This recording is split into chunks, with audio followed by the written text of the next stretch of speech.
Morning.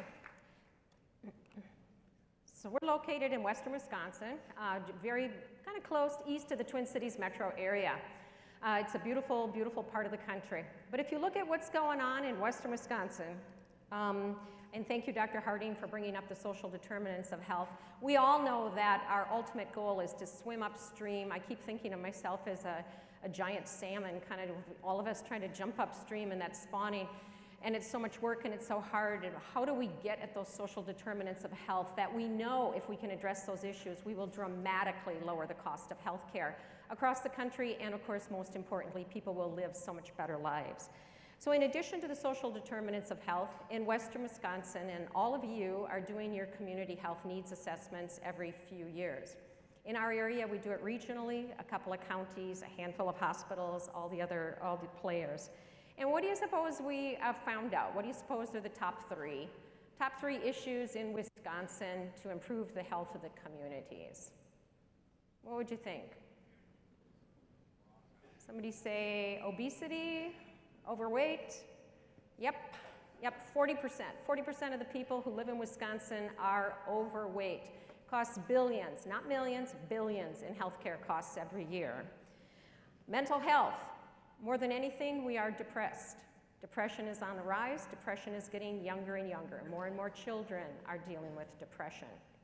It's a big deal.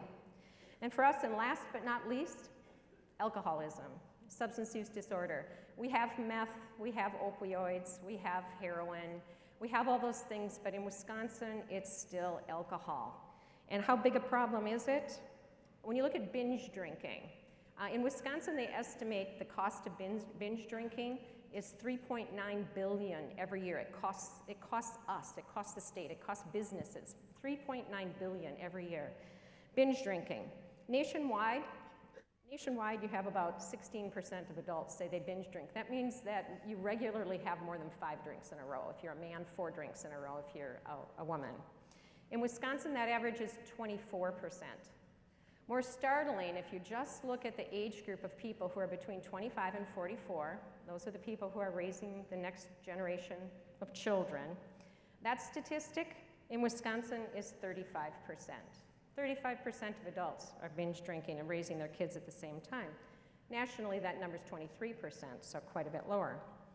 So despite all these horrifying facts, there's an awful lot of us who live in that area who like to call it God's country. But what do we do about it? So how do we address these things, and what do we do about it? This is our facility. We have a very lovely new facility, about 3 years old. But it's really not about the facility, it's about what goes on in the facility that we're trying to change. Our building is very sustainable. It's 110,000 square feet. It's built ecologically sustainable, but our real mission is to help people build and sustain their health and wellness.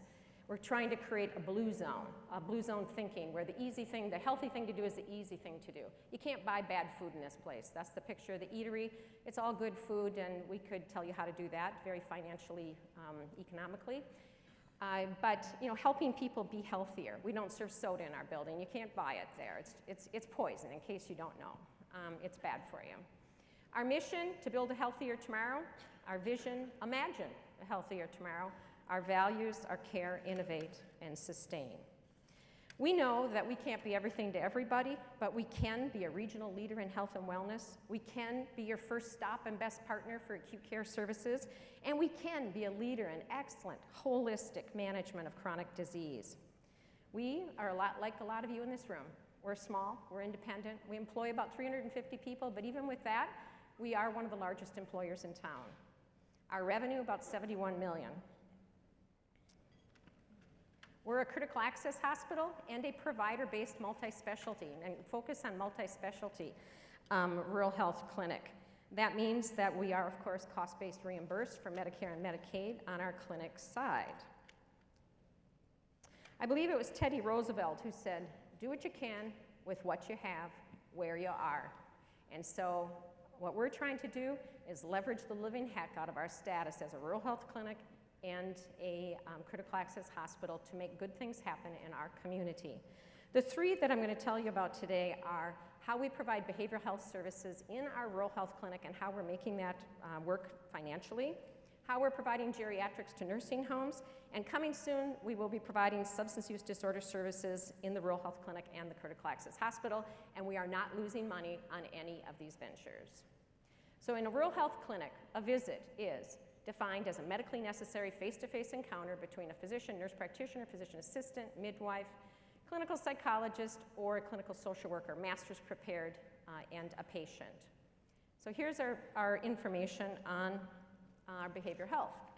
So in behavioral health, our behavioral health team, this started actually in 2011 when a local PsyD and a counseling group called us and said they were going under. They were going under and they could not provide services to Medicare and Medicaid patients because they just couldn't make it work financially. So we took them in. We've added to the group. We now have psychiatry, psychology, licensed clinical social workers, master's prepared. We also have licensed professional counselors. They are not billable providers in a rural health clinic. Last year we did 6,800 visits, 40% Medicare and Medicaid.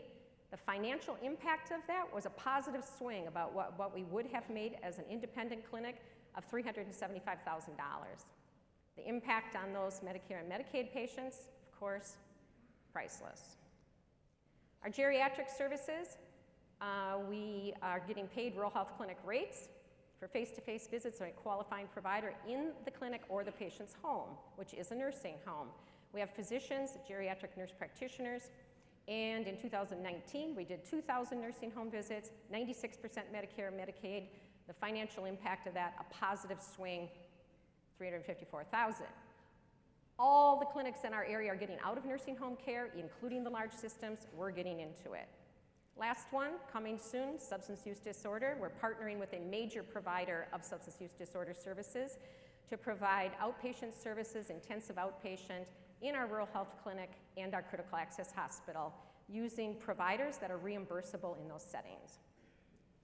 If I could wave my magic wand and say one thing that we'd be doing next year at this time, if anybody in the room who has any influence over CMS could get them to add dentists as eligible providers in a rural health clinic, next year I'd be happy to talk to you about how we have added dentistry to our clinic and how we're helping Medicaid children who do not have access to service right now in most places get those services.